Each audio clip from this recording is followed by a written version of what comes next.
business leaders and owners need to actually lead and show courageous leadership now more than ever. I think the challenge is to keep people connected. We need to check in on our employees as whole people. What are they learning about themselves? What are they learning about working from home?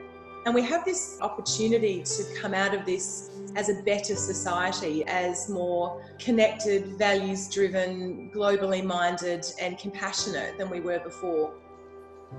Welcome to episode 3 of the Adapt series, brought to you by our team here at Nucleus.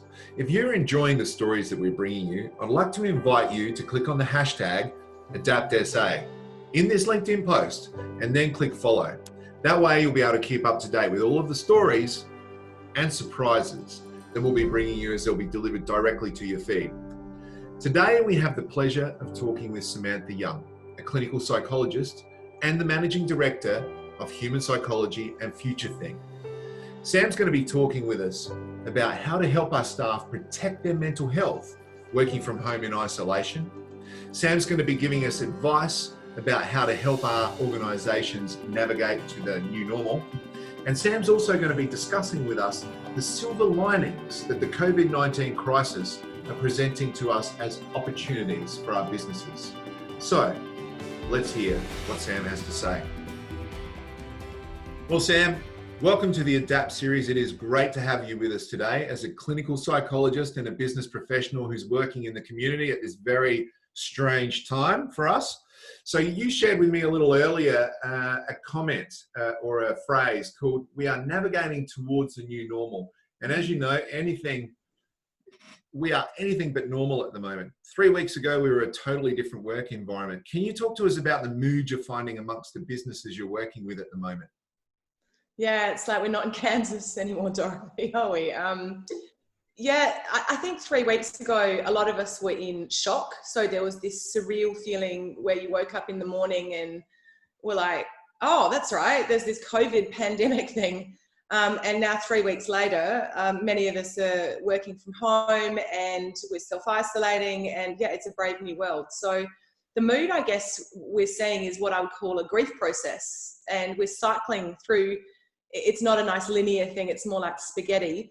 Shock, denial, grief, loss, sadness, anger, frustration, especially with the toilet paper thing. And we're moving towards acceptance, but we're not quite there yet. So I think we're seeing a real sense of loss of safety, loss of normalcy. Psychological safety is just as important as physical safety. And people are anxious.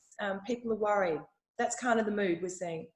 So what are the major challenges that you're finding business people are facing leading their teams at the moment? And what advice would you have for them to keep the ship moving and adapt? I think there was this mad scramble to get everyone working remotely. And now a lot of us are. I think the challenge is to keep people connected and to maintain some kind of cohesive culture and engagement and sense of being supported when we can't actually physically see each other each day. Some people are stuck at home with small children, and other people are feeling lonely. So we're going to need an individualized or tailored strategy for each employee. So communication, I think, over-communicate, do so often, do so transparently, do so authentically to make sure people trust the information they're being given.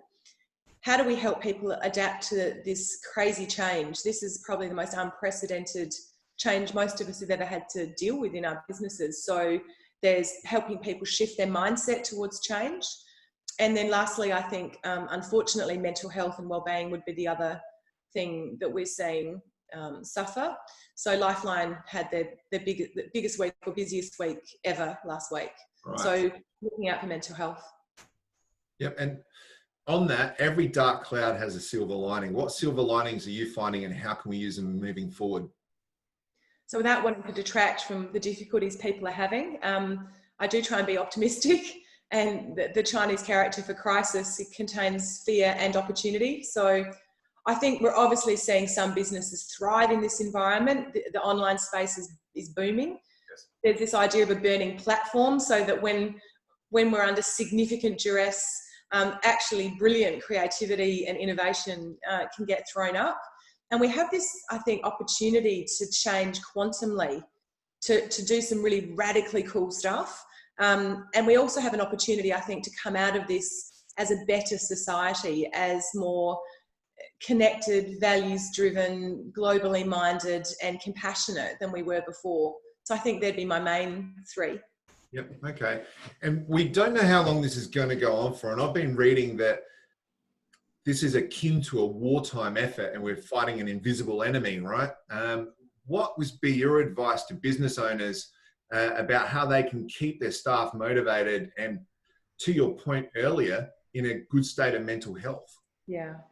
I think firstly, we have to acknowledge that people's ability to do their jobs is going to be a bit compromised at the moment. So they're going to be distracted. Anxiety certainly impairs our ability to think as clearly as we might like to. So our productivity metrics might need to shift and our expectations of performance. I think we need to check in on our employees as whole people, so their holistic well-being, and actually ask them the questions around, probably not so much, are you okay? But as individuals, how are they coping and traveling with this? What are they learning about themselves? What are they learning about working from home? So there are some growth opportunities in this whole difficulty that we're enduring. And I suppose the other thing that business leaders and owners need to do is actually lead and show courageous leadership now more than ever. Yeah, great. One of my staff wanted me to ask a question about isolation, and in particular about how to beat that feeling of isolation, not from a business sense, but from an individual sense, being at home, working from home. What strategies would you suggest they put in place, and what advice would you have for people who are feeling isolated at the moment? Yeah, we were saying this earlier, weren't we? What day is it today? Because they start blurring. So I think there's 4 key things.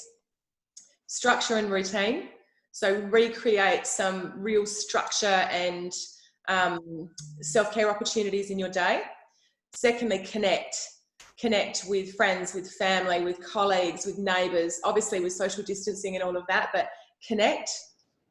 Seek support if you're starting to feel a bit wobbly, because that is an entirely normal reaction to this deeply abnormal situation, you know. So it is not a sign of weakness, it's a sign of being human.